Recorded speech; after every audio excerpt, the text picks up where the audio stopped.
Hello friends, C programming language में आज हम देख रहे हैं कि कोडिंग का पार्ट 1। तो कोडिंग के पार्ट 1 में आज हम सी प्रोग्रामिंग लैंग्वेज के स्टार्टिंग के बारे में जानेंगे। तो स्टार्टिंग के बारे में जानने के लिए हम आज कोडिंग का पार्ट 1 देख रहे हैं। तो हमने कोडिंग के पार्ट 1 में आज सिंटेक्स के बारे में पढ़ेंगे। तो सिंटेक्स मतलब हम कोडिंग में क्या क्या लिखने वाले हैं, जो वर्ड जो इंफॉर्मेशन लिखने वाले हैं जिसके प्रोग्राम रन होगा, आज हम वो पढ़ेंगे। तो सिंटेक्स में आज हम पढ़ रहे हैं हेडर फाइल।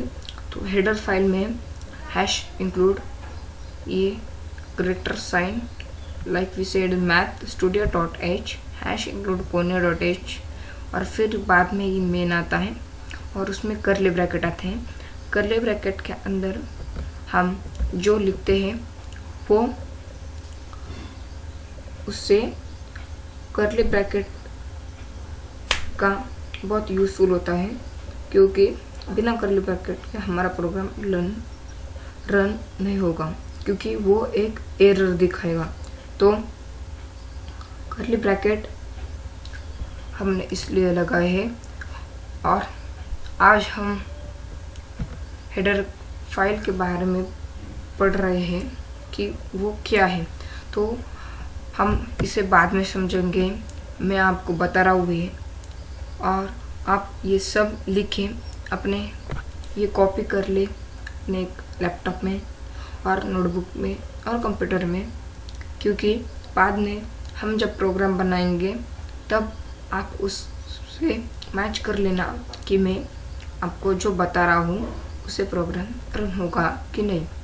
तो हम जाते हैं अब डेटा टाइप की तरफ।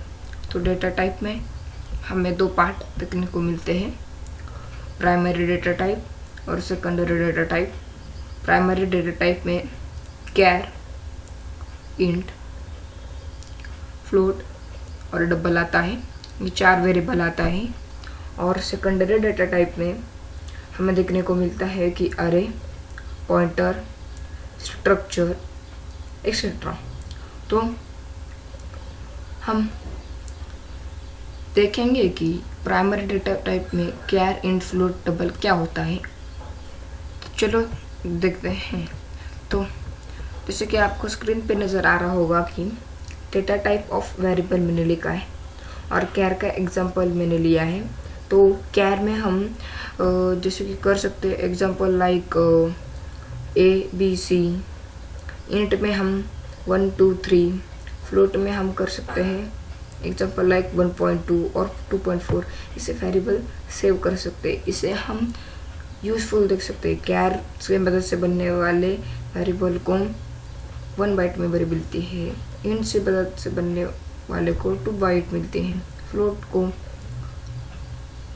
4 बाइट में वेरिएबल मिलती है। तो ये सब छोड़ दो, इससे हमें कुछ मतलब नहीं है, पर मैंने आपको दिखाया है स्क्रीन पे जो कि कैर के एग्जांपल में ABC आता है। मतलब हम कैर में 1 2 3 और 1.2 कुछ भी नहीं लिख सकते हैं, सिर्फ हम अल्फ़ाबेट लिख सकते हैं, जैसे कि मैंने ABC यहाँ पे लिखा है।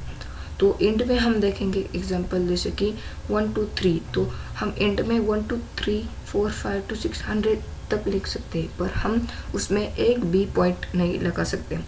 फ्लोट में हम 1.2 और 2.4 जैसे नंबर लिख सकते हैं, पॉइंट के नंबर लिख सकते हैं, पर 1 2 3 जैसे नंबर नहीं लिख सकते। पॉइंट में हम नंबर लिख सकते हैं। तो आइए देखते हैं कि वेरिएबल कैसे डिक्लेयर करें। तो मैंने यहाँ पे स्क्रीन पे लिखा है कि data type variable name.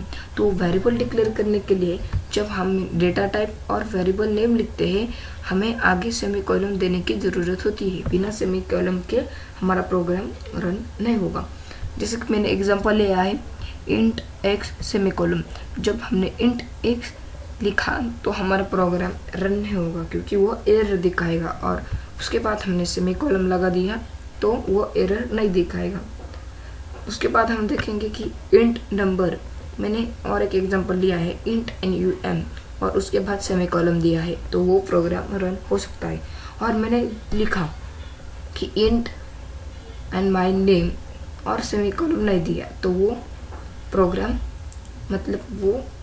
Run नहीं होगा, क्योंकि वो एरर दिखाएगा। और माय नेम वो हम लिख नहीं सकते, क्योंकि हम एक ही वेरिएबल उसमें लिख सकते हैं, मतलब एक ही वर्ड लिख सकते हैं।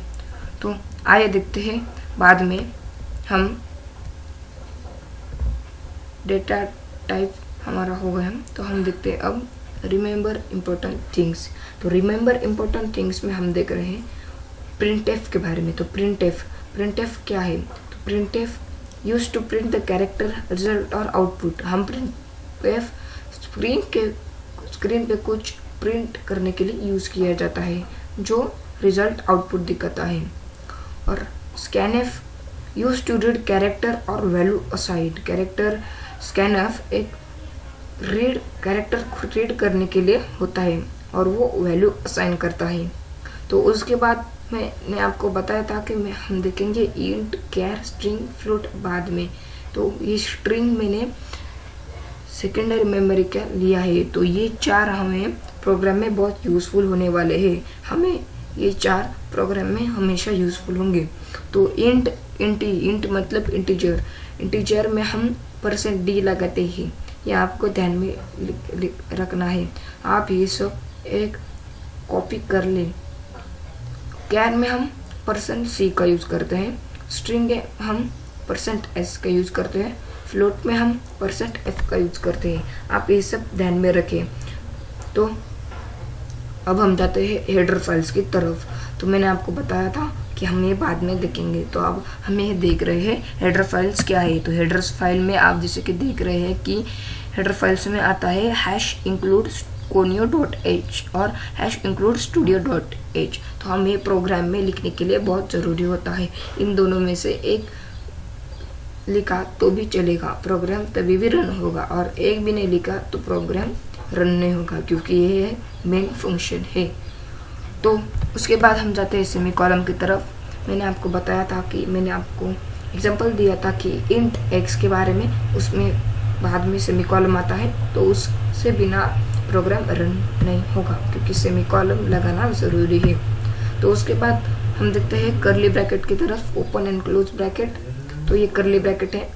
तो कर्ली ब्रैकेट मैंने आपको बताया था बिना कर्ली ब्रैकेट के भी प्रोग्राम रन नहीं हो सकता, ये सब इम्पोर्टेंट है। तो एक प्रोग्राम कर्ली ब्रैकेट के बिना रन नहीं हो सकता। कर्ली ब्रैकेट के अंदर जब हम कुछ भी लिखते हैं वो उसमें सेव कर लेता है, मतलब उसमें का प्रोग्राम हमें रन करके दिखाता है। तो उसके बाद हम देखते हैं getch के बारे में। तो getch एक फंक्शन है जो स्क्रीन को होल्ड करता है, जिससे हमें हमारा प्रोग्राम रन होता है। तो आज के पार्ट में हमने देखा कि कोडिंग का पार्ट फर्स्ट, तो उसमें हमने देखा कि data type variable, data type, what is syntax, तो और रिमेंबर इम्पोर्टेंट थिंग्स इनमें से एक ये पार्ट मतलब ये पेज बहुत ही इम्पोर्टेंट है। इसमें से आप सब कॉपी कर लो, और अगले पार्ट में जब हम प्रोग्राम बना के देखेंगे तो आप इसे मैच करके देखना। तो आज की वीडियो अच्छी लगी हो तो सब्सक्राइब कर दीजिए, लाइक कर दीजिए और शेयर कर दीजिए। Thank you.